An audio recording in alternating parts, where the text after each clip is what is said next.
Cominciata la partita? Adesso? Sì. Perfetto.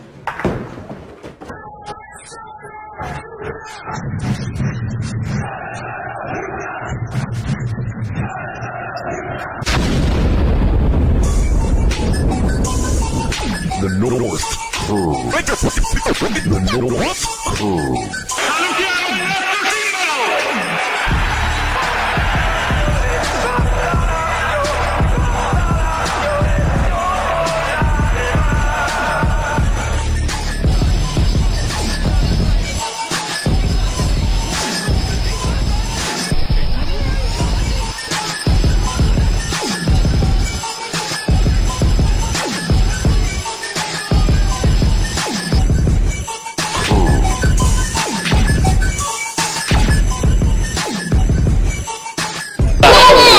Ciao Canada!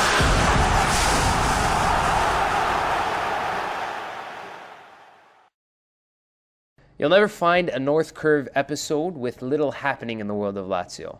So sometimes it's better to just wait for the best opportunities to touch on everything or close to everything that happens in, I guess you can say, in your world or our world, because a certain argument for the everyday Lazio fan says what happens in the world of SS Lazio does in fact affect me too.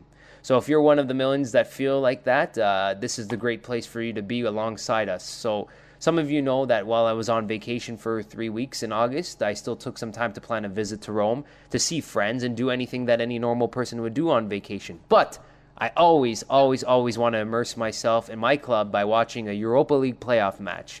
Those following on northcurve.com, the Lazio forums of Lazio Land, Lazio Forever, and even listening to the official radio station in Rome, 100.7 Lazio-style radio, know that it didn't exactly go to plan the way I'd hoped. We'll touch on that and many more things on today's edition of the North Curve. A handful of guests are with us this evening from around Europe and North America tonight. Returnees of Lazio Land moderator and agitator Cathal Mullen from Ireland, and his devil's advocate sidekick will be played by Kashar Kashefi tonight from Sweden, or just Cash, because we don't need to spell out those initials, or else we'll have a lawsuit on our hands. This could get interesting for sure. Gentlemen, how are you? Cathal and Cash are with us. I'm good. I'm very looking forward to this, as always. Yeah, thanks for having us again, Michael. In my own backyard, fellow columnist of the North Curve, Matthew Masher from Toronto, is joining us to chime in as well, taking Scott's usual spot tonight. Matthew, how's everything going? You're happy to be a part. I know you're taking it all in. I am, Michael, and I'm really happy to be here. I'm thankful that you've had the time to include me, and I'm glad that everybody else is here to take part in this occasion, if you will. Which leaves us with the newest addition to the North Curve this evening, fellow blogger from Lazio Land as well, Ben Lawley from the UK is here tonight. Ben, how are you doing? Hey guys, thanks for inviting me on the show. Glad to finally be in the company of some proper Lazio fans. Proper is definitely the word for us. I think we're almost borderline ultras in the sense that what we do and what Lazio does really affects our day-to-day lives. I think we can all agree from my earlier statement. So, Ben, tell us a little bit about yourself, where you're from in the UK, and how you became a Lazio fan, and basically all that you do for the club, your Lazialità, basically. I'm from Leicester in England, and I've supported Lazio since they came to Birmingham in the UEFA Cup, and since Paul Gascoigne made his journey over, and watching every match on Football Italia on Sunday afternoons for years. I watch every match, every weekend, just developed a unhinged love for Lazio, to be honest, and try and make my way to Rome as much as possible to stand in the Curva. In the sense that I get the usual sort of common denominator of Football Italia for all our fans in the UK and Great Britain. We've here in North America have been spoiled for so many years of having a provider that provides us with at least a game a week in terms of Serie A. But this will be the first year where we're really the poor man's country of watching soccer, as Al Jazeera's bought up basically the rights to all Italian soccer, all French League Soccer, all German League Soccer, and of course La Liga in Spain. So streaming has become our biggest benefit here in Canada as well, when we've had the luxury of watching maybe more than 1 or 2 games a week. So as on the Canadian side of things and American side of things, Matthew Masher and us and myself will struggle to keep up to date, but I'm sure where there's a will, there's a way in terms of watching Lazio. Matthew, if you have anything you want to touch on our struggles here in Canada. It's going to be difficult, Michael, and I think everybody here on this part of the world knows it. With this Qatari gentleman purchasing all the television rights for all the games, it's going to be incredibly difficult for us to be able to watch it. He hasn't, at least in the United States, they don't really have that problem, as he's managed to launch his channel in the United States through the major television providers there. But here in Canada, we're kind of left out in the cold with Rai International again providing us with the odd opportunity to watch games when Juve, Inter, Roma, and perhaps Milan aren't playing attractive matches. They'll perhaps show Lazio. Or if any of those teams happen to come against Lazio, we're more than likely going to catch those games. But it'll be more than difficult to be able to do it. But as you said, when there's a will, there's a way. So. And if there's never a dull moment in terms of your experiences with Lazio, having to defend your team wherever you go, and none more so than in Rome itself. We may be the first team of Rome, born in Rome. First 1900, the other club of Rome is still trying to figure out when they were born. But, you walk alongside these stores of Rome, and right then there, right in the plain glass window, on display for all, is the new kits of AS Roma, 1927, 1936, whatever years they were born.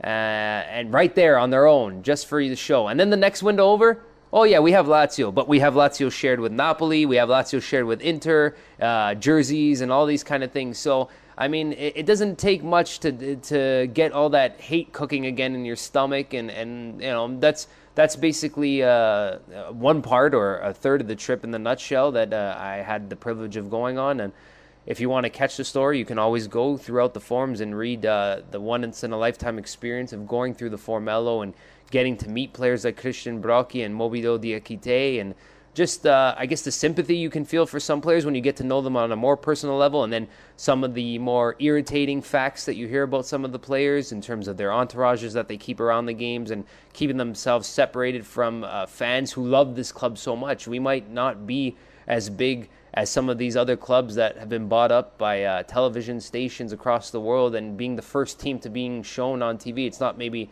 the first word that rings synonymous with these kind of providers, but to us and to these 4 gentlemen alongside with me, Lazio is still the biggest club in our hearts, and I applaud their efforts for their Lazialità. And I'd like to give you as much information as you need, so continue following alongside us as we dive into this episode. Last time we left off, gentlemen, we talked about the Mercato and where we had hoped Lazio would be come this part in September, starting the season. And I think collectively, I think we're all a little bit surprised that not as much was done to maybe help boost those season tickets, like a lot of the fans were waiting for, to see who Lazio's next big purchase would be. And Cathal, if you want to start from left to right and touch on maybe your frustrations with the Mercato, or maybe you're standing pat and you're a happier man today. Well, I'd say I'm satisfied rather than happy. The main concern for me before the Mercato started was that we didn't really lose all the main figures in the club, and that Zarate and Brocchi could be reintegrated into the team under Petrovic, that we would give him the opportunity to shine again. That seems to be the case. They might not be getting much playing time at the minute, but definitely they're here, which is better than last season at least. So on that front, I'm quite satisfied that they're still a part of the club, and that we didn't sell them on for a cut of what we bought them for and replaced them with half the quality. But at the same time, considering the last time we were here, we were mentioning loads of possibilities to be brought in the window, and since then we haven't really done too much in that front. I think, yeah, it would be a bit far-fetched to say that I'm happy, but I don't think it's been the worst Mercato. I think a lot of people will look at it as being very inactive, and would probably say it's a typical Mercato for us. But I wouldn't look at it that way, really, because it's tough economic times. I mean, I'm not trying to give Tito excuses, but it is, economically tough at the moment. Salary bills probably higher. I don't know the facts, but I'm pretty confident that it is. So, and I would say that the quality of the team is better than what we had last season. But we were always looking to progress. So, time will tell if this bunch of players is actually progression, because obviously a lot of them are getting that 1 year older, and a lot of the players that are getting 1 year older are players that have been in our starting 11 for the last season or two. But it could have been a lot worse if you look at all the teams around us, around our league position in the table last season. It could definitely have been a lot worse. So I wouldn't get too vociferous about it, but I mean, I can understand why a lot of fans would be disappointed, to say the least. Cash, was it just another more evidence of big names with big question marks throughout the summer with the rumors, and once again failing to deliver in terms of making truth on those transfer targets? Or is Cathal onto something where it's a testament of the economic times right now?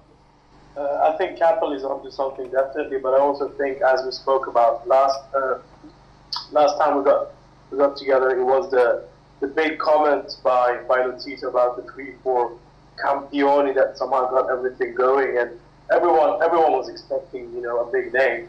I don't think necessarily that we've done bad in the Mercato, and as was already mentioned, we've got some pieces that would be instrumental for us back. I think Klokari Darate, I'm just hoping. I don't know about that guy anymore, but I'm continuing to hope that he will start to shine again. But in the end, I felt that we should have got side backs, and I'm a bit afraid that that's where we're going to suffer this year. Otherwise, I think that the Mercato was not brilliant, but it wasn't. We didn't bring on any Stankiewicz this year. I think we should be happy about that. And then just we have to wait and see how long this will actually hold. We didn't lose any important piece, but we didn't bring in anyone that can make a difference. If Ederson and Ciani doesn't turn out to be exactly that, but who knows? Ben, are you satisfied with the Mercato dealings? I was a little bit at first, but then I go back to my thoughts during last season when we were struggling with injuries, etc. And I just think this season, I think we'll do okay because we've got a lot of strength now. Flocco's come back, Zarate's come back. We've got Ciani and Ederson as well to look forward to. My only regret is we've still got like Methuselah, Foggia, and the rest of the Scullies and still on the books, and if we'd have got rid of them it would have been the perfect Mercato, but I wasn't expecting anyone too big to arrive, to be honest.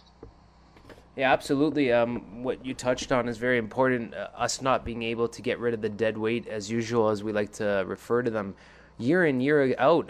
Teams aren't really stupid in the